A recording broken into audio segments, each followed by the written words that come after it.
dapat hadiah, Kem. Dari mana? Dari setir kanan ini. Dapat, wah hadiahnya gede loh, Kem. Sampai 4 jutaan. Nih, bisa. Nah, mau dapetin hadiah sebesar itu juga? Langsung aja baca syarat dan ketentuan yang ada di kolom deskripsi atau bisa klik link di atas agar bisa mengikuti giveaway setir kanan. Jadi, tunggu apa lagi? Jangan lupa ikutan ya. Halo guys, balik lagi sama gue Aditya Putra, pastinya di channel Setir Kanan. Dan pada video kali ini gue ditemenin sama Bogiva. Yes, dan kita akan membuat video driving experience lagi. Dan mobilnya udah ada di belakang kita nih, Mercedes-Benz E350 EQBoost tahun 2019. Yes, bener. Dan karena sebelumnya Setir Kanan juga udah pernah ngebahas mobil yang serupa tapi tidak sama ya. Yes. Jadi waktu itu E-Class juga, E-Class versi juga. E300 plug-in, E300e plug-in hybrid. Nah, jadi mungkin di video kali ini kita bakal lebih banyak langsung ngomongin sebenarnya apa sih bedanya mobil ini sama itu. Karena sebenarnya mobil ini sama-sama E-Class dan sama-sama ada Motor listriknya. Benar. Jadi supaya kita nggak terlalu lama juga, mending kita langsung aja masuk mobilnya dan kita akan coba jalan. Ya. Simak dan tonton videonya sampai habis ya.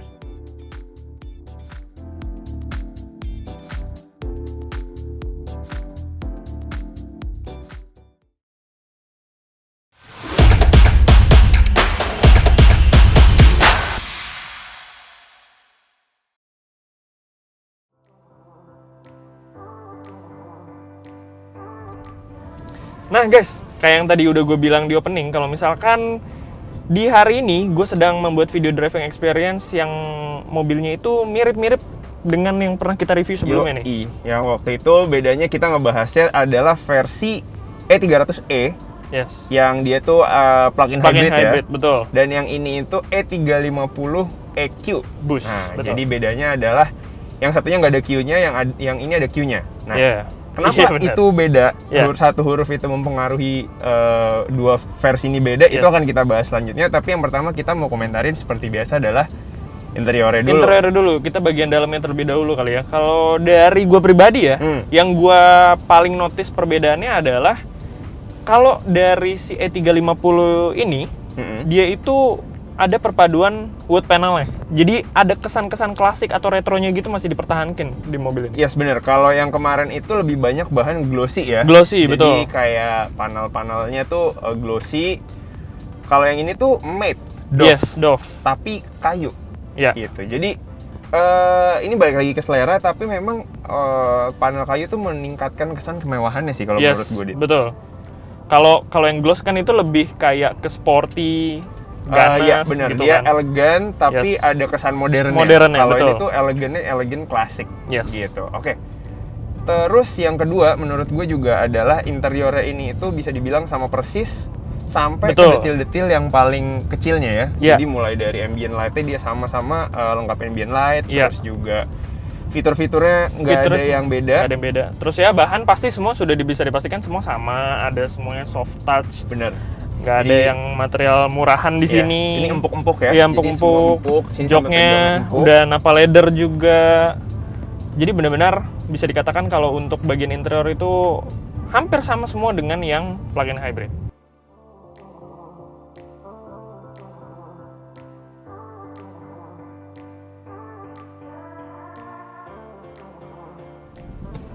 Oke, kita lanjut ke poin berikutnya yang membedakan antara E350 EQBoost ini sama si E300e plug-in hybrid tadi.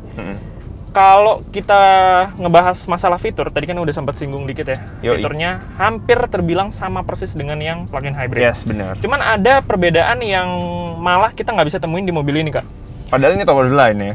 Top of the line. Nah, bedanya adalah kalau di mobil ini E350 EQBoost itu kita nggak ada yang namanya fitur kick sensor untuk buka bagasi. Gitu. Sementara kalau yang plug-in hybrid itu dia udah electrical dan juga bisa kick sensor juga. Bener tuh. Gitu. Jadi meskipun dia elektrik ya bagasinya ya. Meskipun elektrik tapi nggak ada kick sensor ya. Yes, betul gitu. Nah, terus ada lagi yang agak gue sayangin sih sebenarnya, tapi itu sama di plug-in hybrid sama di E350 ini sama. Itu belum ada fitur touchscreen untuk si infotainment di tengah ini. Yes. Padahal layar entertainment ini udah gede banget, 12,1 inch. 12,3 ya. 12,3 inch. Tapi sayangnya belum touchscreen. Dan dia belum ada MBUX juga, Dit. Betul. Jadi itu common weakness ya. Iya. Maksudnya fitur yang sama-sama nggak ada di dua-duanya nih. Nggak ada di dua-duanya. Dan menurut gue untuk di mobil ini agak, kurang sayang aja gitu. Iya, dan lagi mobil ini udah pakai Apple CarPlay sama Android Auto, tapi masih yang kabel. Betul, jadi belum wireless. Nyoloknya di tengah sini, jadi masih agak ada keribetan kabel-kabel lah gitu. Nggak clean gitu ya. Tapi selebihnya semuanya untuk masalah fitur antara E350 sama yang E300e plug-in hybrid itu semuanya sama, dari fitur tambahan ya kayak airbag, terus ada speaker Burmester yang surround system ini, abis itu panoramic sunroof ini sampai ke belakang bukanya elektrik, terus ada fitur keamanan dari cruise control, lane keeping assist segala macam, itu semuanya sama persis. Noted untuk lane keeping assist-nya itu untuk cruise control-nya itu belum adaptif. Oh iya, benar. Ini belum adaptif. Jadi meskipun sudah ada cruise control dan sebenarnya ini sudah sangat mendukung buat adaptif ya, karena udah pakai radar segala macam. Iya. Tapi dia belum adaptif. Yes. Jadi itu kelemahan yang mungkin kalau kalian itu pecinta teknologi terbaru ya, yang pengen mobilnya itu berlengkap banget, itu belum ada di mobil. Belum ada di mobil. Gitu.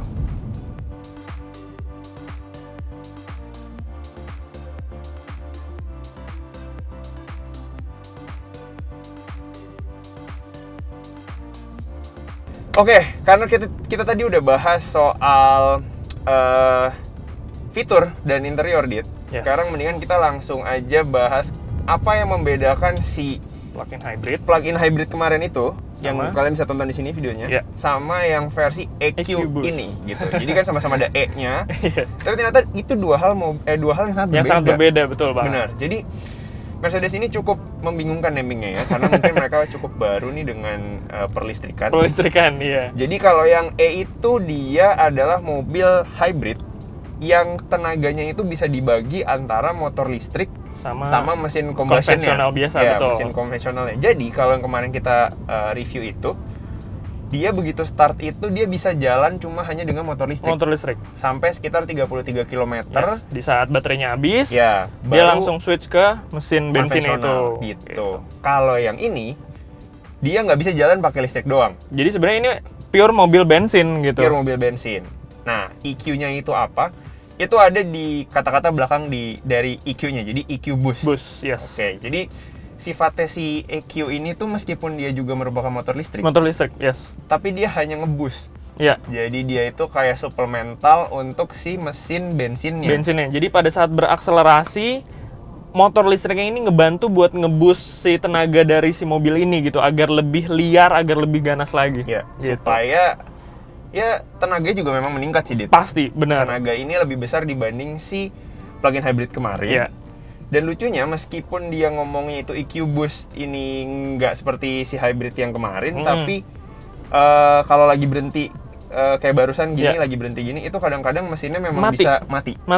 Karena ada motor listriknya itu tadi. Jadi walaupun mesinnya mati, kita tetap nggak kepanasan ya, karena memang AC dan sebagainya itu masih nyala. Itu yang nyalain dari si motor listriknya juga. Nah, satu lagi yang paling penting. Karena ini mesinnya cuma 2000 cc, tepatnya 1991 cc, 4 silinder. Tapi karena ada motor listriknya ini, mobil ini tuh diklaimnya mesinnya itu mirip dengan tenaga V6 3000 cc-nya Mercedes.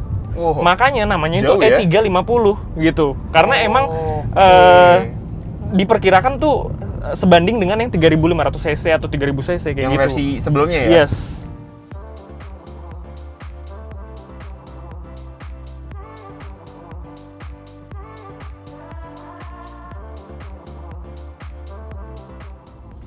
Oke, kita masuk ke poin berikutnya, yaitu tentang handling ataupun suspensi, bantingan dan sebagainya dari si E350 ini. Lalu kita bandingkan juga dari si yang E300e plug-in hybrid. Karena memang ada perbedaan dari sektor kaki-kakinya. Bener. Yang paling beda adalah si E350 ini dia belum air suspension gitu. Sementara yang plug-in hybrid itu udah air suspension. Jadi rasa kenyamanan pada saat berkendaranya itu benar-benar kayak melayang naik bis, naik kapal gitu. Itu adjustable. Karena di air suspension dia adjustable. Kalau ini itu meskipun adjustable, tapi karena suspensinya masih bukan air suspension ya. Jadi konvensional, tapi konvensional Mercedes tahu lah ya. Tapi dia nggak apa ya, nggak se-adjustable sih air suspension. Iya betul. Dia karakternya itu dibilang keras enggak. Tapi dibilang yang empuk, yang mantul itu juga enggak. Lebih ke kaku sih, Dit. Lebih ke kaku. Kaku tapi betul. Nyaman ya. Nyaman. Jadi di saat kita berakselerasi tinggi ataupun belokan tapi sambil masih ngebut dikit, itu kita masih rigid di jalan. Jadi bukan yang rasa limbung atau malah ngebuang kanan kiri. Pasti. Jadi bener malah masih rigid.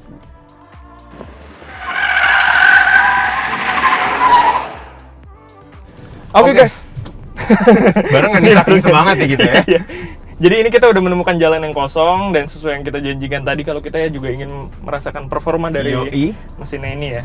Kita akan coba gas sekencang-kencangnya dari berhenti. Apakah akan nge-spin lagi? Iya. Atau tidak? Atau tidak.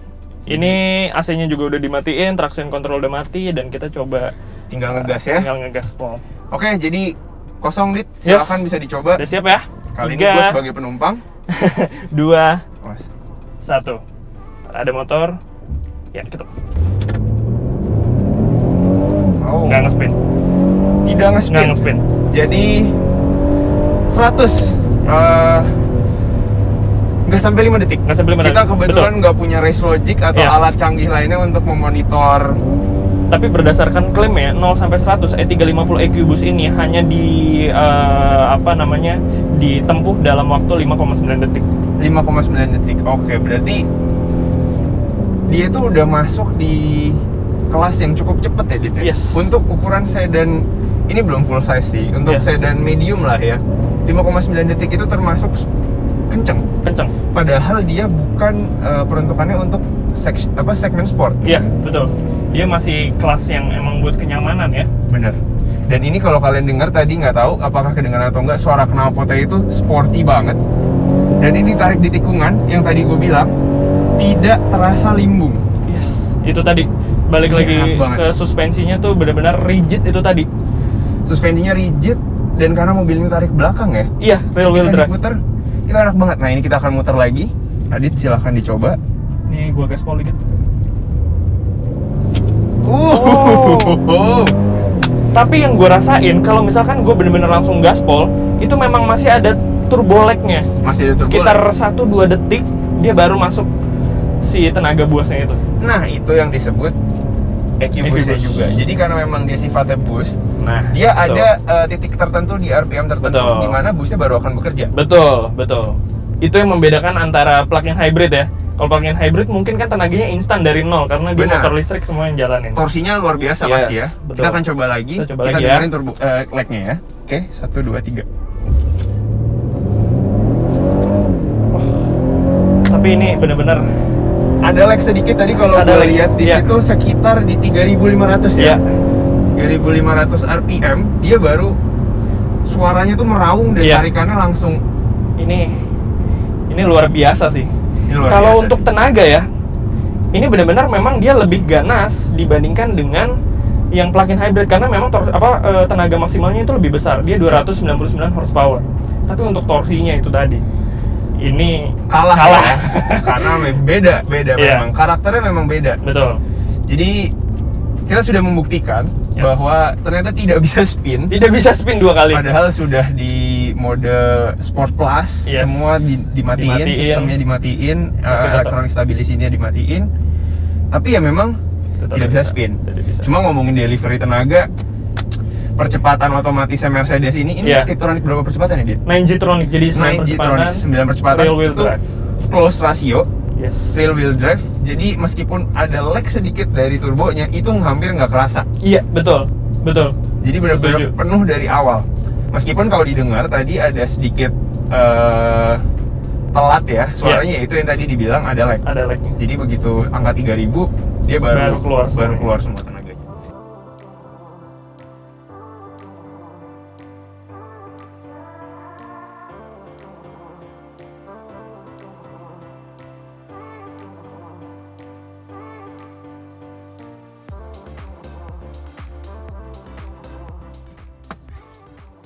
Aduh, kayak nggak pengen turun mobil ya. Iya, benar-benar enak banget. Malah seneng kalau bawa mobil ini tuh. Iya. Nggak ngerasa capek, malah enak gitu. Iya, nggak perlu jadi bosnya aja seneng ya. Iya. Oke, jadi tadi kita udah kasih sedikit mini konklusi ya di perjalanan menuju ke sini. Jadi sebenarnya ini mobilnya untuk siapa, Dit? Untuk bos-bos yang pastinya bos-bos besar, dan juga pastinya untuk bos-bos yang mungkin masih suka berkendara sendiri gitu. Kalau misalkan di weekend ya, supirnya libur, dia masih bisa berkendara sendiri dan masih suka untuk masalah performanya, kenyamanan ini cocok banget nih. Karena memang elegan tapi masih fun to drive. Iya. Ya, memang pilihannya kalau yang berhubungan listrik-listrik ini masih ada sih yang E300e ya, tapi tadi kekurangannya kita udah sebutin bahwa perbedaannya itu hanya di motor listrik, kick sensor, sama mungkin air suspension ya? Air suspension, betul sekali. Oke, dan mobil ini lebih murah di harga? 1,4 miliar off the road, jadi artinya on the road-nya di angka 1,6 M gitu. Ya, sementara yang full, yang plug-in hybrid itu di angka 2 M ya, 2,1 on the road-nya. Gitu. Jadi ada perbedaan-perbedaan itu, sementara fiturnya mostly sama. Ya, oke. Dan jadi untuk ada plus minus lah ya. Plus minus, bener banget. Jadi kalau memang pengen ngerti lebih lanjut soal fiturnya, silahkan lihat di compact review kita di sini. Dan mungkin untuk video ini sampai sini aja ya. Cukup. Jadi gue Bogi Famirdianto. Dan gue Aditya Praputra, pamit undur diri. Dan gue pengen ngingetin juga nih, jangan lupa ikutan setir giveaway, karena memang kita setiap bulan ya ada giveaway di setir kanan gitu ya. Makanya langsung aja tuh nyalain loncengnya, dan juga subscribe, like, komen di video kita yang ada di sebelum-sebelumnya. Jangan pernah ketinggalan tentang video yang ada di setir kanan. Bener banget, dan pastinya stay safe and see you on the next video. Bye-bye.